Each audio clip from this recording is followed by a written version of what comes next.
big stick. Hello, my celestial friends. I'm here to give you my thoughts on the Super Mario Galaxy movie, which I still think is crazy. I still just think that combination of words, I don't know, the novelty has not worn off yet. And I also want to start off by giving a shout out to my friend Kyle. There's certainly no shame in watching a video game adaptation movie at 9:30 a.m. on a Wednesday morning, but doing so with friends is dramatically more fun. So I was very, very happy my friend Kyle could join me. We had a great time. We got Panda afterward. I had a coupon. So anyway, we're going to start off with my non-spoiler thoughts. I'm just going to give my general thoughts about the movie, not going to spoil anything specific, and then there will be a section at the end where I will give my thoughts on very, very spoilery and specific things. So the first movie was not a great movie by any means, but I did enjoy it a pretty good amount. I thought it was pretty good. I thought it was okay. Enjoyable. Not good, but enjoyable. I actually really enjoyed it, honestly, and I kind of thought the only way to go was up. I kind of thought, all right, they did it. They did the first movie, the obligatory first movie. They got it out of the way. And now after this, they can kind of take a little bit more time to shape this into a more coherent experience. And that is not what happened. The Super Mario Galaxy movie is not a good movie. It is, woof. It's not a good movie at all. It's actually probably a pretty bad movie, if I'm honest. They announced it very, very soon after the release of the original, and it kind of feels like they produced it pretty darn quickly too. They got it to cinemas pretty much as fast as I think they could have, and that really comes through in the finished product. It seems super duper rushed. And I don't just mean the pacing of the movie. That is also rushed, but just the script itself. It really does seem like they kind of just cobbled together something and they were like, all right, let's go. We're not going to refine it anymore. Let's get it shot. Let's get it done. This movie really is just a bunch of scenes mashed together. It's just a whole bunch of disparate ideas just kind of crammed into a tube and shoved into your eyes for an hour and a half. The plot doesn't really have any real direction. You never really know where it's going. Everything is just kind of vague. It doesn't really give itself time to develop naturally. It really is just get to the next thing. Just here's a thing, get to the next one. Usually when you transition between scenes or between ideas, there has to, be a transition, basically. But here, stuff will happen and there will be, problems, and then they'll just get resolved instantly. Or, this happens multiple times. Characters will get separated, and you're kind of oh, this is gonna be, the plot, right? And then in the next scene, it'll just be and then they reunited, and then when they did the next thing, they got lost over here, and then they got rescued. So yeah, moving on, we got, snappy. We gotta set up the next thing, the next set piece, the next, fight scene or whatever. And maybe this wouldn't necessarily be too bad a thing by itself. It's, a movie with very quick pacing, just it's got a lot to get through. It's not, necessarily a bad thing. But it's a much bigger problem because they kind of toy with ideas, they toy with themes, and then just not deliver. I think the example that anyone will give you is that Bowser has his own kind of arc, or at least it kind of toys with him kind of having an arc that just fizzles out completely. They basically toy with this idea so they could wring a little bit of humor out of it, and then when it stops serving them and it clashes with the plot, they just discard it. They just throw it over their shoulder like a piece of junk. It's just not even a thing anymore. And then on the subject of Bowser, a personal gripe.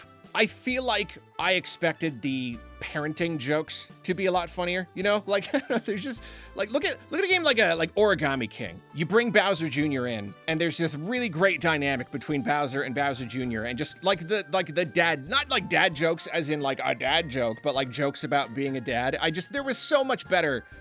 So much they could have pulled from. They touched on the whole parenting thing, but I don't know. They did not do it in as clever a way as I expected, especially considering actual Mario games that have done this. But yeah, the story is just a bunch of stuff mashed together, and the first movie, at the very, very least, it didn't have a deep plot or anything, but at least it had this basic kind of hero's journey kind of thing with Mario feeling like kind of a loser and he wants to do something good, and that kind of culminates into this emotional moment at the end. But this movie it just doesn't really have that. It doesn't. Like, there is one thing about it that, like, kind of sort of explores this idea of, like, self-discovery or something, but, it just doesn't explore it enough. It doesn't build up enough. So it doesn't really have the same impact, and that just kind of gives this movie even more of just like a weird, disjointed, just kind of whatever feel about it. And the feeling that the movie was rushed, it comes through in a lot more subtle ways as well. It's not just in like the pacing and the plot. Animated movies, they're usually so carefully, so meticulously, like, orchestrated almost, just every little bit, every scene, every shot. You know, they make sure everything has a certain flow to it, a certain energy. And it's a mix of things. It's between the visuals and the dialogue and the humor and everything. But this whole entire movie just has this weird sloppiness to it. It's all these little moments that just don't quite land, or like visual ideas, they don't flow the way it feels like they should, or just kind of like awkward lines. They just don't really feel like they fit, or there'll be a moment and you expect it to end with a punchline and it just doesn't. They just kind of don't have one. It's just very like limp. I don't know. It's like a spaghetti movie. It's just kind of there. It's kind of like pulled together into a semblance of a movie, but it's just like a weird kind of looseness. Like, all of this stuff probably worked on paper. I imagine that when they were writing the script, it probably seemed like it would work. But the thing about a movie is that, like, then you start working on it and you start storyboarding it and you start like tightening it all up, you know, making little changes and like examining every scene and every shot and just like making sure and making changes and making sure it all flows. It's like they just kind of didn't do that. It's like they just kind of got it done. You know, they treated it like a job and just kind of got it done. And you know what, man? The movie's not that funny either. Like, the first movie wasn't like funny. There were like a few okay jokes in there. Like, it was okay. There was some couple little chuckles that got out of me. This one, really not so much. It's really not much to laugh at in this movie, which again is kind of inexcusable when you have the Paper Mario games just sitting right there, and every single one, even the modern ones, even the ones that I don't like, they're all still really hilarious. So like, for this like big, huge, multi-$100 million budget movie, big Hollywood thing, you couldn't have written a couple of good jokes, like just a couple. And then, I mean, you know, we already went through the whole like voice acting complaining thing with the first movie, but like, it's still just not very good. I still think Chris Pratt is just a bad Mario. I think he's a bad fit, and I think he's done a bad job. I'm sorry. Like, I don't know. It's not like terrible or anything, but it's just, there's just this weird energy there where it's just not a good fit. And then, yeah, Benny Safdie as Bowser Jr., just a bad choice. Just bad. Like, he did an okay job. He probably did the best that he could, but like, obviously it's just like a grown man's voice kind of pitched up, so he kind of sounds like a kid. There's even like one or two lines where you can almost hear like that weird kind of effect that you get when you like artificially pitch up a voice. Didn't really have a lot of energy. It was just a bad choice. So like, yeah, I really am getting kind of tired of like the casting in these movies, kind of bringing them down. And you know, some of the other characters, like, they were fine, you know, like they get the job done. It's not like too much to complain about, but it's also like, yeah, you just could have done so much better. So yeah, the Super Mario Galaxy movie, it's not good. It's bad. It's quite bad. So I completely understand the low scores and the poor reaction so far. Yeah, like on Rotten Tomatoes, it's just like absolutely rotten. Most accounts that I've heard from people who have seen it, even fans, like, they're not really liking it. I completely understand why the general reception to this movie is really not good. That said, though, I still enjoyed it. I liked it. I did. I'm sorry.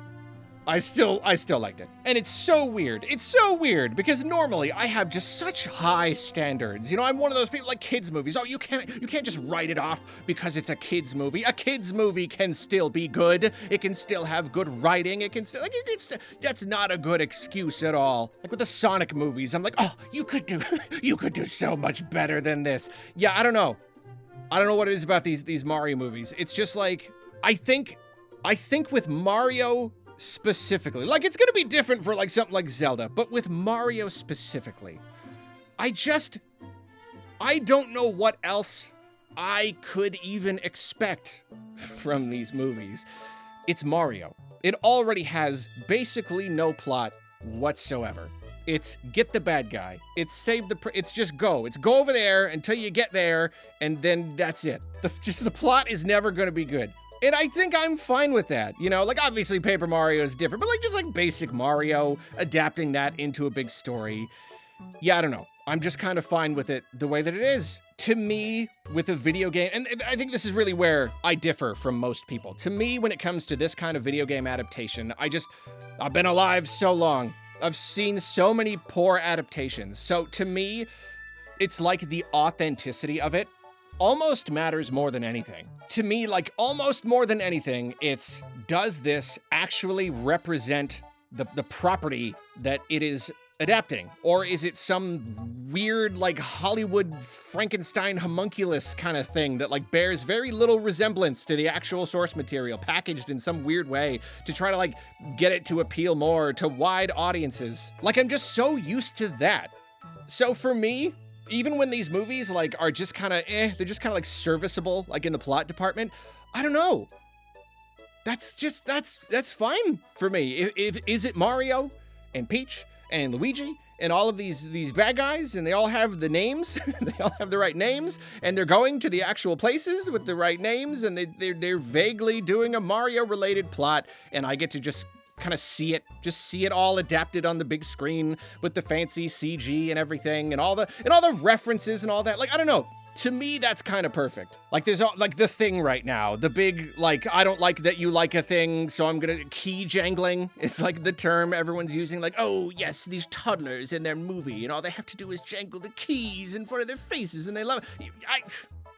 It's good keys. These are good keys. They're shiny, they're colorful.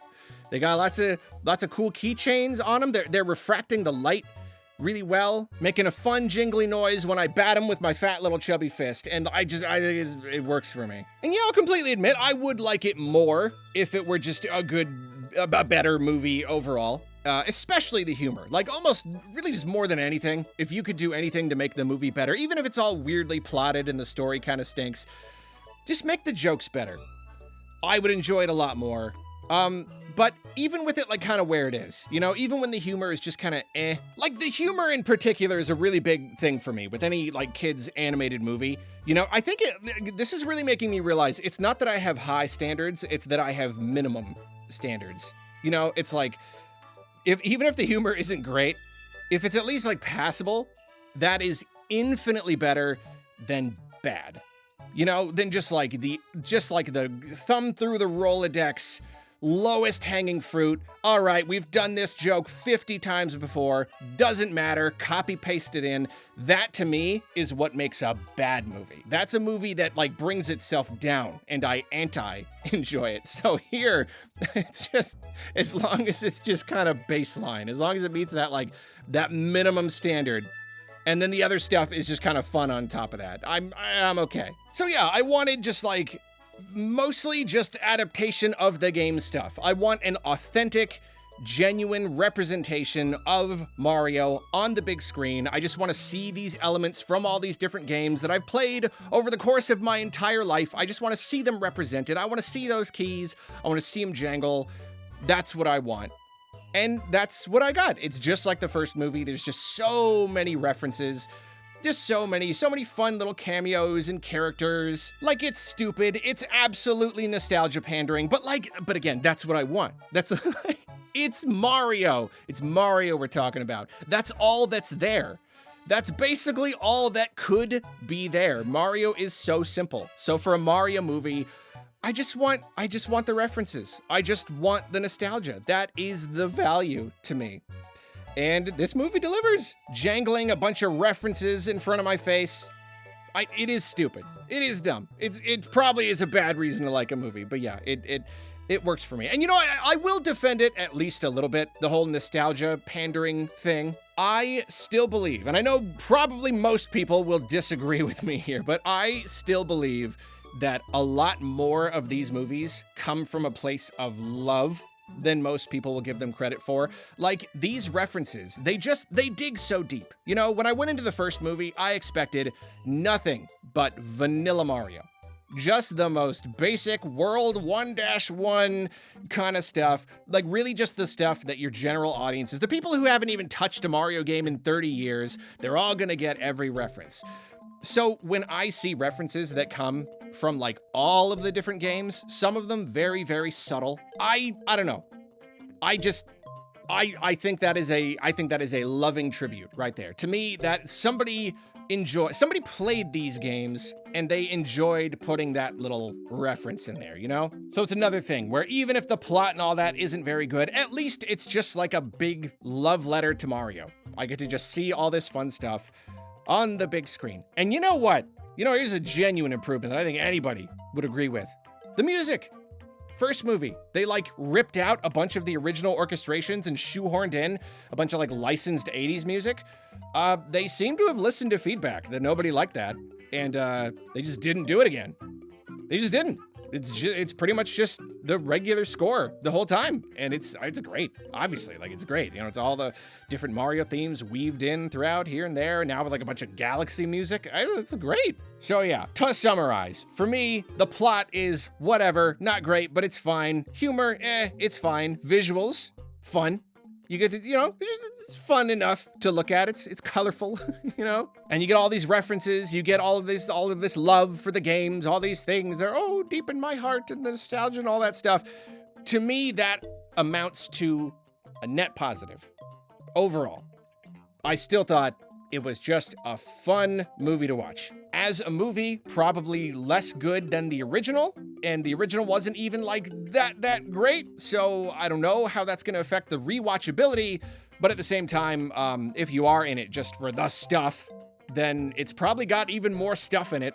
It's a whole lot of stuff, so yeah, I don't know. So that's it for the non-spoilery part of the review. Now I would like to talk about some specific things that stood out to me that I have opinions on. If you do not wish to hear spoilers, then I advise you to shut off the TV, hit the big button on the big giant black box that you hold in your hand, and you hit it and it goes plung, and like it kind of shuts down. Do that right now, because we're going into spoiler territory now. It's happening. Are you ready? Are you ready?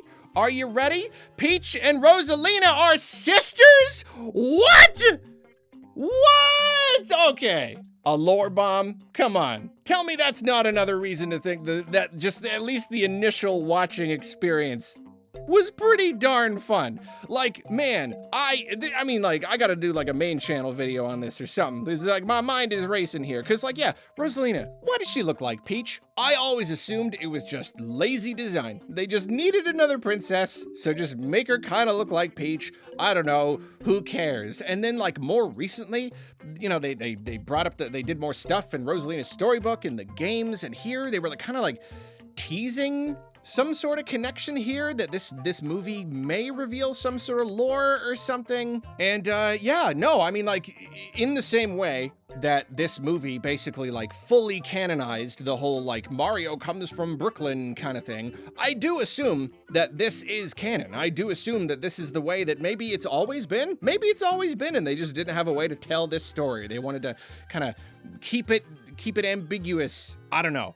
But now, like, no, it just is a thing. Like, they both were, like, star children, and they got separated, and they're sisters. They're straight up sisters. And it's amazing, too, because, yeah, again, I gotta, like, save it for, like, a full discussion. But now, like, I'm like, oh, no, it all makes sense now. Rosalina, she's, like, the more, like, mature version of this, like, star power thing, because she kind of stayed in that environment and developed those powers, so she floats around. She floats around all over the place. What does Peach do? She floats a little bit. A little bit. She's got a little bit of that star floaty power. I don't know. I think that's cool. I think it's crazy. After all these years, nearly 20 years, that's crazy. That's a lore bombshell right there. So I liked that. That was fun. And then yeah, so Fox McCloud was just a character in the movie. And again, it would have been really nice if they didn't spoil it, but I think maybe they thought it was impossible for it to stay a secret, because he really is in like he's just a character in the movie.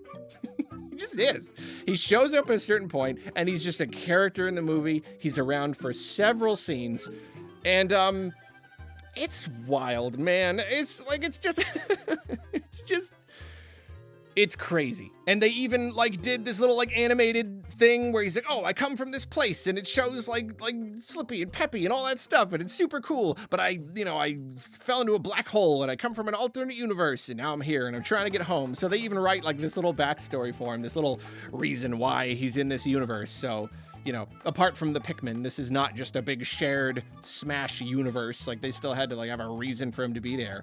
But yeah, he's just kind of there. He's just kind of there. He's a pilot, and I don't know. It's so silly, but I love it. And I love this depiction of him. I really, I think seeing it in action, it looks really good. I was just sitting in a movie theater and watching Fox McCloud. No, you want to talk about moments. You want to talk about moments with this movie. One of these, like, go back in time and tell yourself this is going to happen moments. Okay, yeah, go back in time. Okay, so there's going to be a Super Mario Galaxy movie, which alone, again, I still think is just amazing. And there's a part where Fox McCloud is piloting the Astral Observatory, and he does a barrel roll. You bet your bippy he does a barrel roll while piloting the Astral Observatory. It's just wild. It's just so silly. And then at one point, they crash on a planet, and like they didn't make like a direct like allusion to this. They didn't like make it like a real reference. But I could not help but notice that they crash on a planet filled with dinosaurs. Star Fox McCloud takes them, and they crash on a dinosaur planet. Was not lost on me. So yeah, I really liked that. Again, it's silly, it's stupid, but like, I don't even care. I thought it was really fun. I loved the depiction of him. I thought the voice was great, the animation was great, just the whole thing. Other cameos, Rob was of course very cute. I mean, it really was just that Zootopia joke. It really was just that joke, but it was cute because it was at least kind of a reference to how, like, I guess the original Rob toy was really slow. So that was like kind of I don't know, my cousin had one. I didn't get to play with it very much, so that was nice. I am really glad that there was one cameo that was not spoiled in the marketing materials. I was really just hoping there would be one, and there was one. Come on. Luigi is drawing on the ground with Bowser Jr.'s paintbrush, and it's just like, for a second, it's just like, what's it? What could it possibly be? And then Mr. Game & Watch pops up. Oh, you know, I never learned how to draw. That's funny. That's really cute. And then he beats the heck out of Bowser. And you know what? Here's the thing. It's like I said. To me, like a lot of these references, to me, that is the love coming through. He does the hammer attack on Bowser, where it like randomizes the number, and like the final blow is the hammer, and clearly he hit him with like a 9 or whatever, because it just smashes the heck out of him. See, again, I think that's worth something right there. That's not gonna sell copies of Smash. You know, like, that's not just like, the little babies will buy our products. Like, no, that's like someone making the movie.